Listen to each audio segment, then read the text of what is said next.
At Dwayne Rankin. Hey, Devin, congrats on this. Just what are the emotions right now, finally getting your first playoff series win and doing something this team hadn't done in a long time? Hold on, Cam. We got to turn this up a little bit. I can't really hear you. No problem, buddy. All right, go ahead. Well, first of all, congratulations, Devin. I know this has been a long time coming. Can you put into words what the emotions are? You've been through a lot here in this city. This city's been through a lot in 11 years. Just to finally get this first playoff series win, what does it mean to you? What are the emotions? It means a lot. Like you said, it's been a long time coming. A lot of work, a lot of sacrifices went into this, a lot of losses. But, it's only one series. And we still have a lot of work to do. And, this team over here, these guys are battle tested, and they've been farther than the first round. Jay Crowder was in the finals last year. So, we're not going to celebrate our first series like we won a championship. We know we have a tough opponent in Denver coming up soon. I think the game's Monday, but, we're going to take tonight, take the plane ride home, celebrate, and get on to Denver. Next is Dwayne Rankin with the Arizona Republic, and then Gina Mizell. Yeah, Devin, congrats. I see you rocking that white on white. That looks pretty good. Wanted to ask just about how you look at this game. At what point were you like, I'm feeling it. I'm feeling it right now. I can't miss right now. I was just locked in, Dwayne, to be completely honest, from when I woke up, I had a tough time taking my pregame nap, all out of excitement. I knew we treated this game like a game 7. We knew we had to come in and, we were stressing since we won the last game that, we wanted to end it here on their home court. Next is Gina Mizell with Suns.com, and then Mark Spears. Hey, Book, I saw when you were walking off the floor into the tunnel, you kind of looked up, you sort of put your hands together. I'm just curious what you were thinking in that moment. Honestly, I was thinking about Kobe in the conversations that we had, kind of about, what we just went through, the postseason, and being legendary and taking the steps to get there. So seeing that 8 and that 24 up there, with the way that the lighting that Staples has right here, it feels like, it's shining down on you. And I know he was here tonight. I know he was in the building. I know he was proud. Next up is Mark Spears, followed by Kellen Wilson. Hey, Book, congratulations, man. Thanks, Mark. Tell me about just words of wisdom your dad has given you. Sound like he knew the moment that was coming your way. There's so much. My dad has, helped me through a lot, especially in my basketball career from a very young age. And, we've sacrificed a lot of hours and a lot of time to this sport. So I know he wanted this. Probably the only person that wanted it more than me was him. Just having a short memory, some of the best advice he left me with or leaves me with, and just going out there and compete. I've been in gyms with him. I've played on his team. I've played against him. And, he always competed at the highest level. And I think that rubbed off on me a little bit. Next is Kellen Wilson with Arizona Sports, and then David Bryant. Hey, Book, congratulations. When you look through this year, you guys talk about this being a work team and how resilient you guys have been, having a united goal in mind.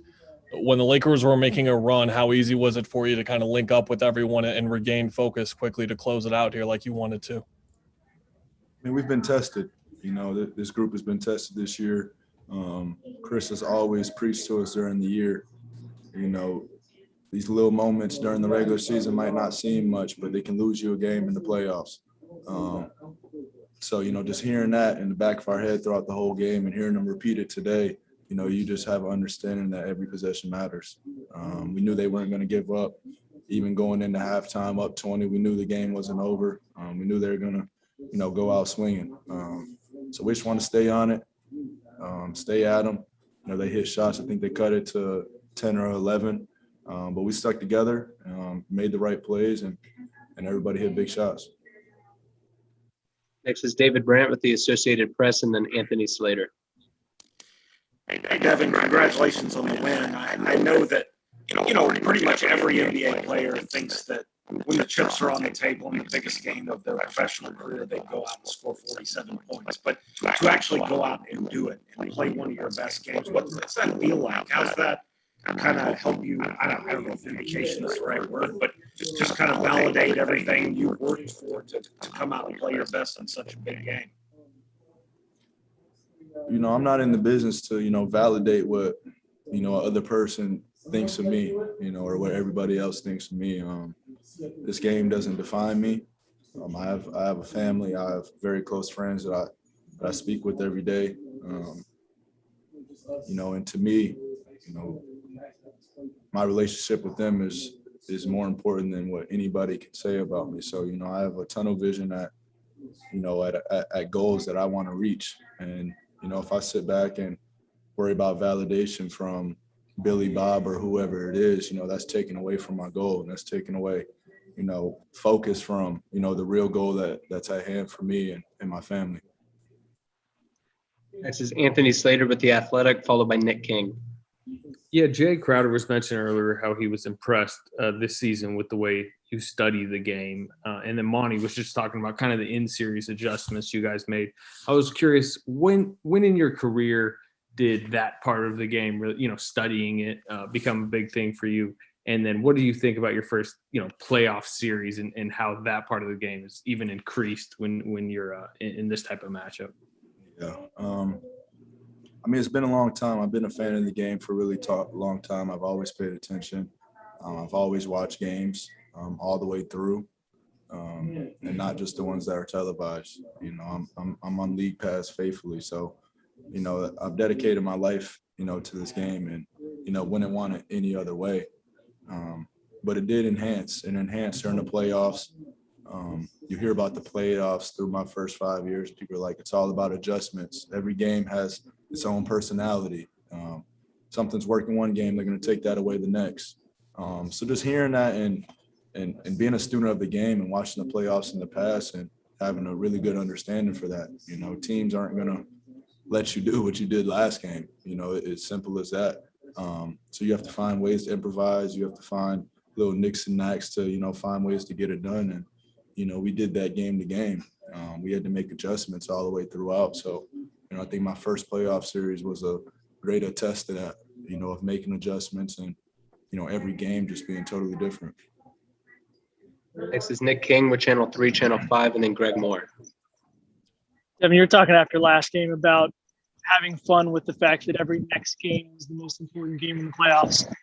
There at the end, you get that dunk in the final minute and just the reaction, and then talking to Monty and hugging DA there. Felt like you were really soaking in the moment, but I don't know. How fun was that for you right at the end there? It was really fun. I don't think it was too crazy of a play. There's still 40 seconds left, and that might have offended some of the other people, but we're playing all the way to the end. But yeah, these guys here, like you said, having a conversation with Monty, having a conversation with DeAndre, and seeing the leap that he made, during this series. Nobody's harder on DA than I am, and it's been like that for a few years. So I know he has a lot of different voices in his ear between me, Coach, and Chris. I know he's hearing a lot, but I just told him I'm so proud of him, for seeing the leap. And we still have a lot of work to do. We didn't come into the season to say, we want to win one series and be done. So, we have a lot of work to do. Next is Greg Moore with the Arizona Republic, and then Paul Richardson. Thank you. Book, good to see you, man. Congratulations. Seriously, congratulations. I know what you've been through, dude. I have two. The first, what gets into you in the first quarter lately, man? What's up with these last two first quarters? Just trying to get it done. Just trying to come out swinging, ready to go. Yeah, that's pretty much it, man. I just want to win the game. And now that you've had an opportunity to go through it a little bit, how is playoff basketball, particularly a closeout game, how is it different from what you imagined? I don't know about how different, but, you can hear about something for so long, and then till you actually get out there and experience yourself, is the only time you actually get to feel it. Obviously very chippy, a lot of words being said. Some words cross the line, but they say that's the playoffs. So, you just have to come in with the next game mentality. Even after we won by 30 or 40 last game, that's only one win. No matter how much you win by, it's only one win. So, just keeping it in the back of your head that, every game has its own personality. People have came back from 3-1. People have came back from 3-0. So, you just have to be locked all the way into the end. Final two questions are going to be Paul Richardson with the Sports Cave and Cameron Cox. Book, first, congratulations. And then I'm going to harken back to something you said about Kobe and the Be Legendary. Cam said in the other room that all your shots weren't just catch and shoots. They were tough shots.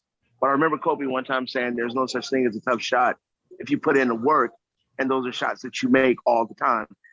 Those are shots that seem like you just made all the time in rhythm. Can you just talk about that? What seemed difficult for some seemed like they just came natural to you. I'll just say imagination. Imagination is key. Obviously, you can't work in the summertime and recreate, what you're going to feel in the playoffs. So I think mentally, you just have to put yourself in those situations.